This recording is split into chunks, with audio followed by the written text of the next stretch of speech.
Alright, today we'll be looking at the secret ending to Dragon Age the Veilguard, and more generally at what seems to be set up for future storytelling in the franchise, which mostly means talking about the Executors. We'll start with some old lore. The Executors are a mysterious faction that was first quietly referenced in Dragon Age Inquisition in a war table operation, Investigate the Strange Chalk Markings, which involved investigating strange chalk markings found near several Inquisition outposts, a downward-pointing triangle with two wavy lines drawn through it. Further examination uncovers that such markings are found in the vicinity of every Inquisition outpost. Upon further investigation by the Inquisition spymaster tracking down various agents connected to this symbol in a follow-up operation called Unmask Those Across the Sea, the Inquisition may receive a message from a group calling themselves the Executors, working on behalf of powers across the sea. They say only that they are not currently the Inquisition's enemy, and that they will hear no more from them. We're left with the understanding that the Executors are a secretive organization operating a network of covert agents across Thetis for unknown purposes, on behalf of some sort of foreign power or entity alien to Thetis. We next heard about the Executors in the Tevinter Nights short story, The Dreadwolf Take You, where a representative appears among a meeting of several covert organizations in Thetis to discuss the Dreadwolf and his plans. The representative is described as a figure in a dark robe whose hooded opening is covered by a mesh, and whose voice could be male or female, young or old. They are unconcerned by whether Solus is an ancient elven god, but only in upsetting his goals. The meeting had actually been infiltrated by the Dreadwolf, who killed the Executor very early on. Solus warns Charter, an agent of the Inquisition, that those across the sea are very dangerous. Here we mostly just learned that even Solus believes that these Executors and those they serve are dangerous, while they themselves don't seem to want Solus to succeed in tearing down the Veil. There is another story in the Tevinter Nights collection that might have some connection to the Executors, The Horror of Hormak. This story is about a group of Grey Wardens encountering new monsters in the Deep Roads, ultimately revealed to be originating from pools of grey liquid that cause Darkspawn and other creatures to be mutated and fused in horrific ways. The pool is generally thought to be connected to Gillinane, but a connection to the Executors is suggested by a smell.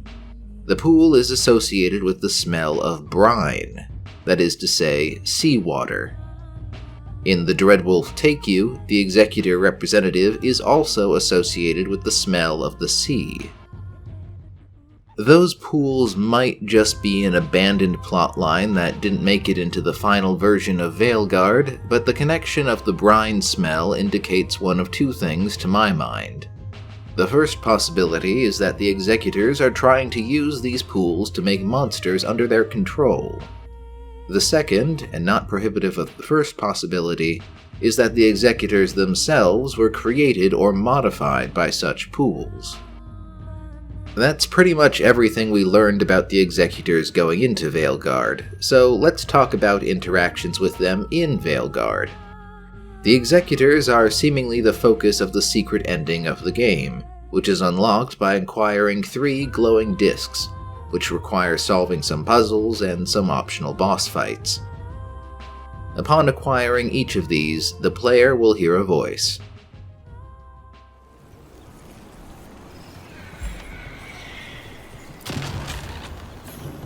They interrupt, as predicted, as expected, as hoped. What was that? Learn, adapt, triumph.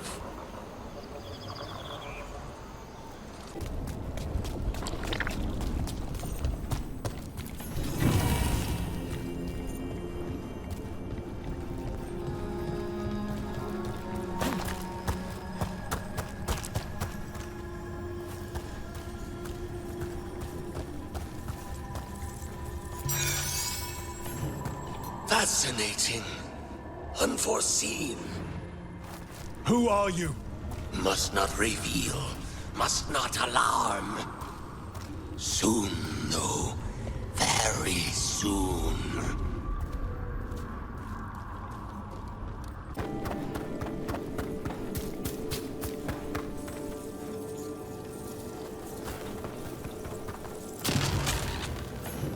You return.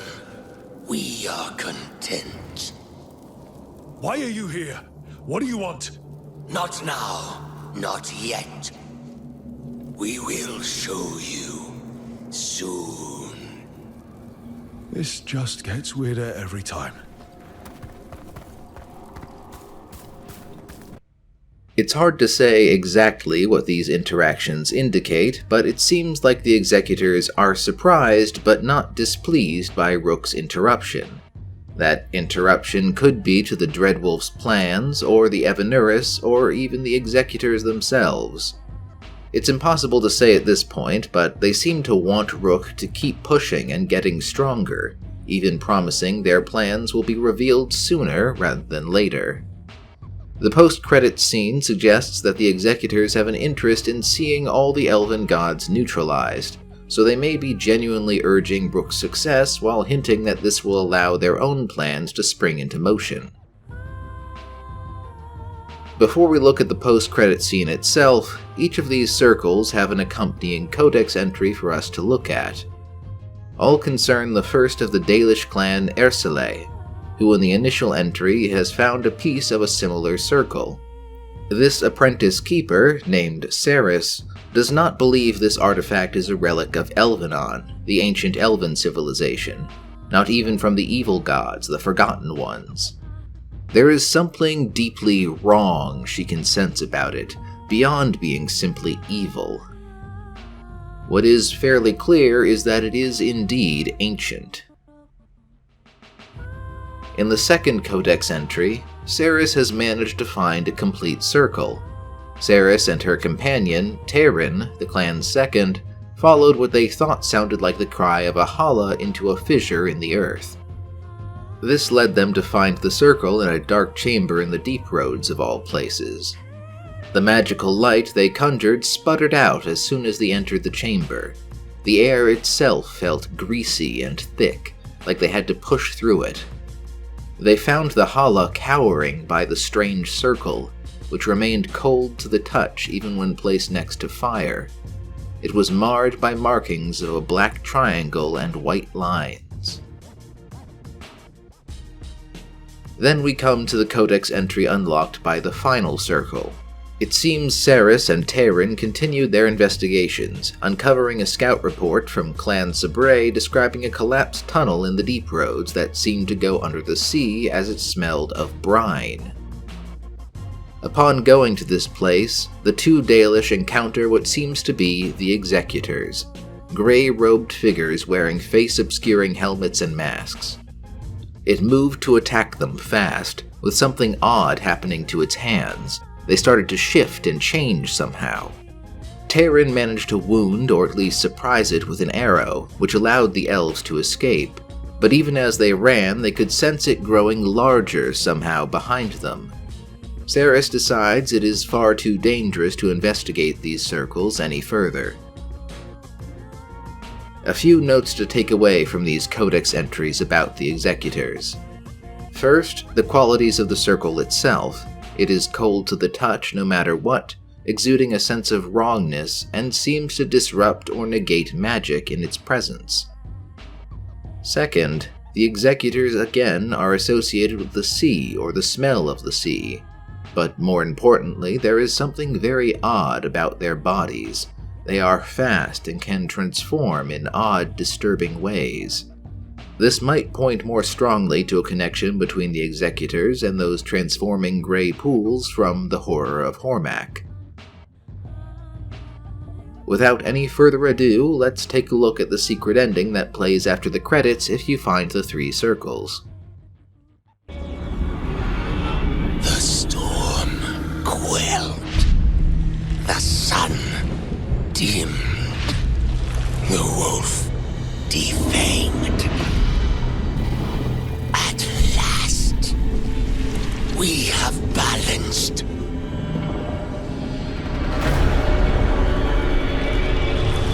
Guided.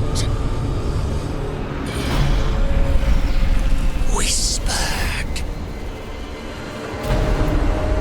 And soon, the poisoned fruit ripens.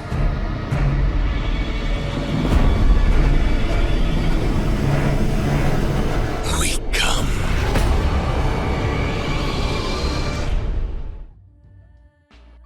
So what we learn pretty clearly here is that the Executors wanted all of the elven gods to be neutralized somehow, and that they've been manipulating things behind the scenes for over 1,000 years, including major characters of past Dragon Age games. That last part in particular was immediately controversial to many people, including myself. The idea that previously engaging character-driven narratives were actually just the machinations of this brand new Illuminati-esque faction doesn't sit well for obvious reasons. John Epler did some damage control, emphasizing that nobody made any choices they would not have otherwise made, that the Executors are only influencing, not controlling. Some people felt this explanation was enough to assuage their concerns, but this strikes me as splitting hairs. One way or another, I don't see how this improves those stories. Either these characters have less agency, or the Executor's influence was superfluous. That's not as big an issue for a character like Bartrand, but when we're talking about a character whose entire appeal is in the deeply personal motivations for his actions, like Loghain, it's a problem.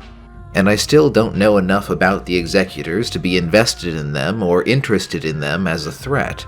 If I was, the idea of them as these masterminds might be easier to swallow. As it stands, it's hard to see this as anything but a disservice to previous stories, or else it just changes nothing. I don't think this reveal was very well thought out.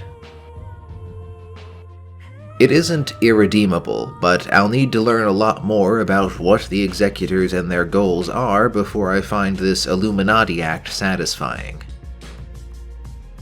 But we have something else to talk about. There are several loose connections between the Executors and an oncoming storm of some kind. For starters, because both are associated with the sea. The biggest reference is part of Tash's personal quest. We find a tablet whose words are revealed by Tash's fire. The tablet's message must only be spoken. It must not be written down. So that's why you couldn't just send a letter? Yes, the tablet warned us against doing so. I remember the words, but please, bring your fire to the tablet so that I can show you. By Dragon's fire, these words are revealed. Trust no story not hidden this way. When the adversary came, we mixed our blood with dragons to fight. Protect those with fire. They see what we cannot. We fled across the sea, but there is no safety here. We have sickened, and will soon die. If more of us come from across the sea, then the adversary will follow. Beware the devouring storm. The meaning is pretty clear. It seems that the ancient Kunari, or their predecessor culture, had some enemy across the sea, one that they resorted to mixing their blood with dragons to fight, creating the Adari and presumably the Kunari people as a whole. It was this enemy that evidently drove the Kunari to cross the sea, which the tablet warns is a sign to prepare for that enemy, this devouring storm. It also seems that hiding information from that foe is difficult, given the necessity to hide information with dragonfire. That specific description of a devouring storm is very important because it connects some threads. First, the Forgotten One Inaris references needing to escape its eye at the end of his boss fight. No, I will not go back. You will not send me. I must escape its eye.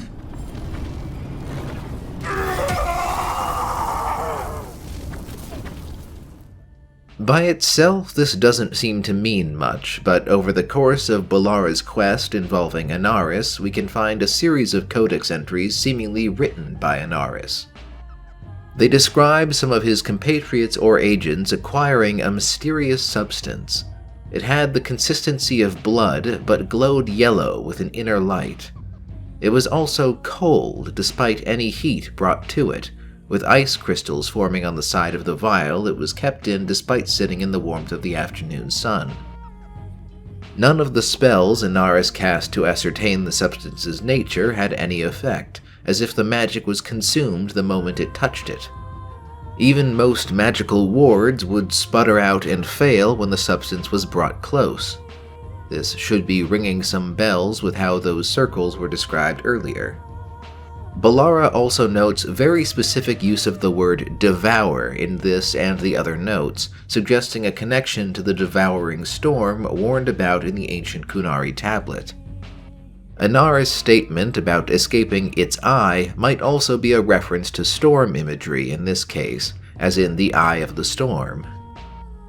The notes indicate that Inaris decided to test the substance by surreptitiously tricking the one who found it, Atrahel, into consuming some of it. At first it actually seemed to invigorate him, but though he grew strong, it changed him in other ways.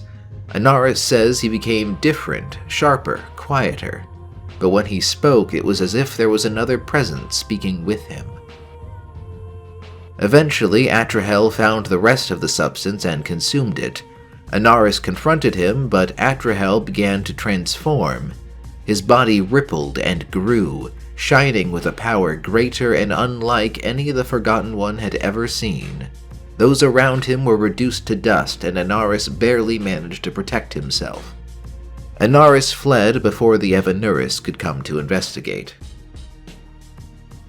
Now, what happened to Atrahel does sound similar to how the Executor transformed when Ceres encountered them in the Deep Roads. The way the substance responded to heat and magic is also very similar to how the strange circles behaved. I think the connection is pretty strong. Atrahel was probably in the process of transforming into an Executor, and this would have occurred during the days of Elvenon, thousands of years ago. There's other evidence that the ancient elves were concerned about some threat coming from beyond the sea. Further Codex entries describe Andruil siphoning life from slaves, supposedly for the purpose of defending Arlathan from enemies from across the sea, though she was actually just empowering herself. There's also another Codex entry of squabbling between the ancient high priests of Tevinter about preparing defenses against those from across the sea. It's not clear how they know, but it's possible the elven gods told them something through their connection to the old gods. Apparently this was the original purpose of the Archon's palace. Elgar'nan and Gillenane themselves also seem to foresee some oncoming storm in the future in their dreams. The voices again.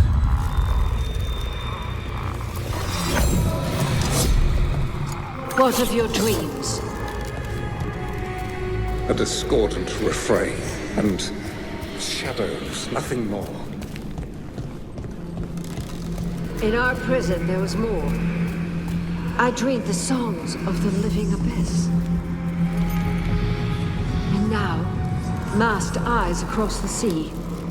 A storm that drinks the sky. The future is intangible. Only the past and the present matter.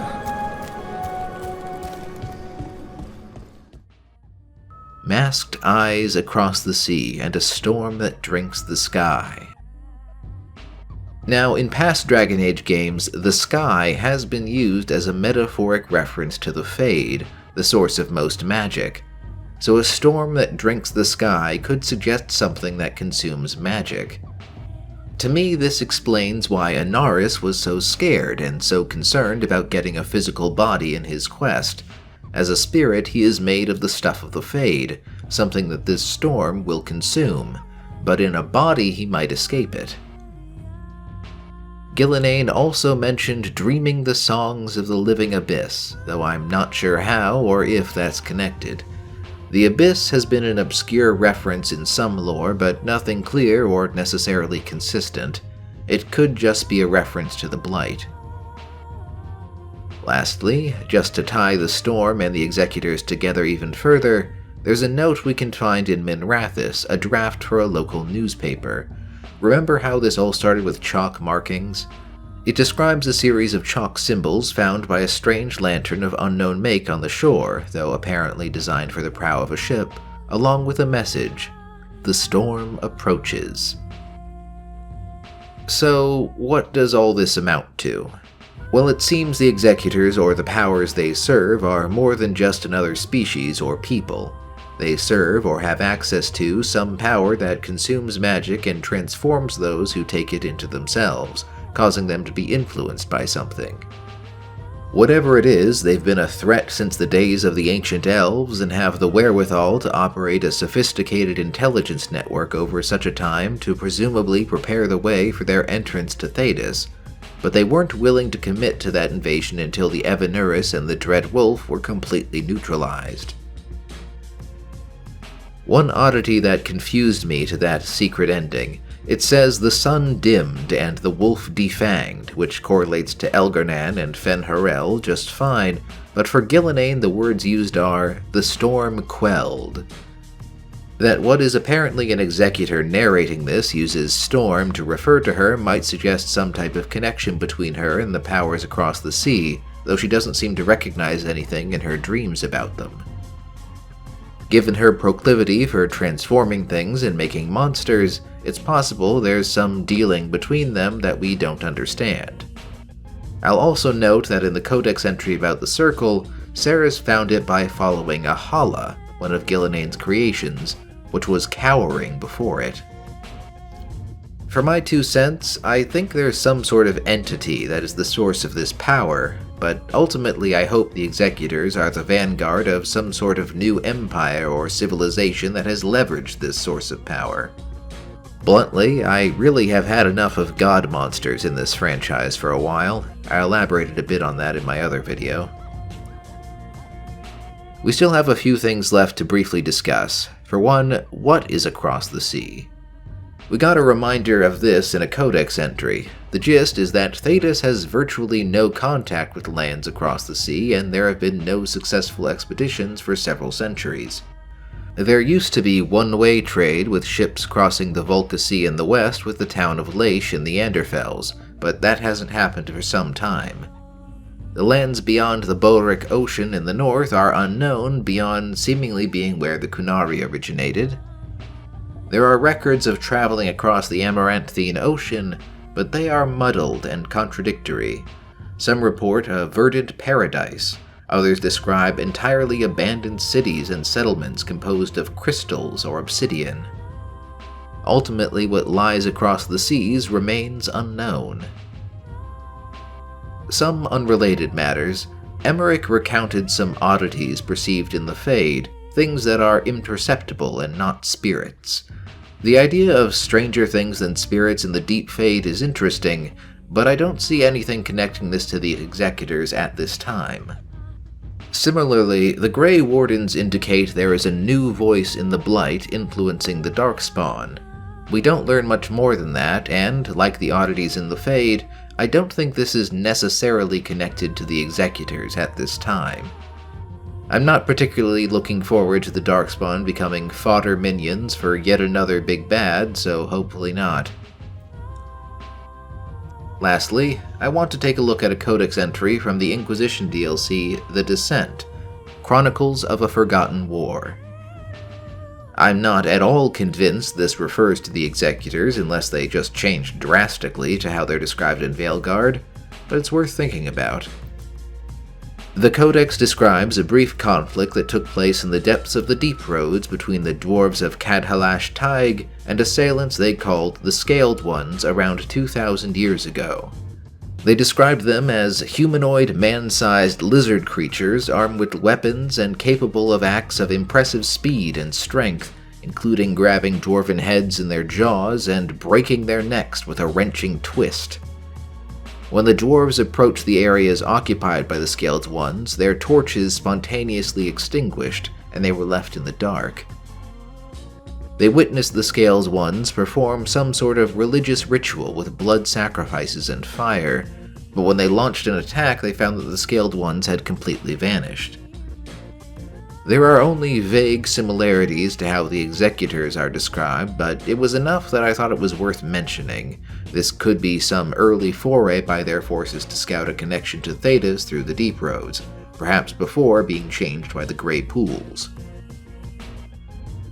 One final thing, and I don't like to discuss cut content because cut things are not canon and might have changed, but there is apparently some evidence that the character model used for Vorgoth might have been a model for an Executor. It could be that Vorgoth is an Executor, or just that the model was repurposed. I think that's all I have for you now. Please share what you think all this means, or what you think about the role the Executors will have in the next stage of Dragon Age storytelling, if that comes. In any case, I hope you have a nice day.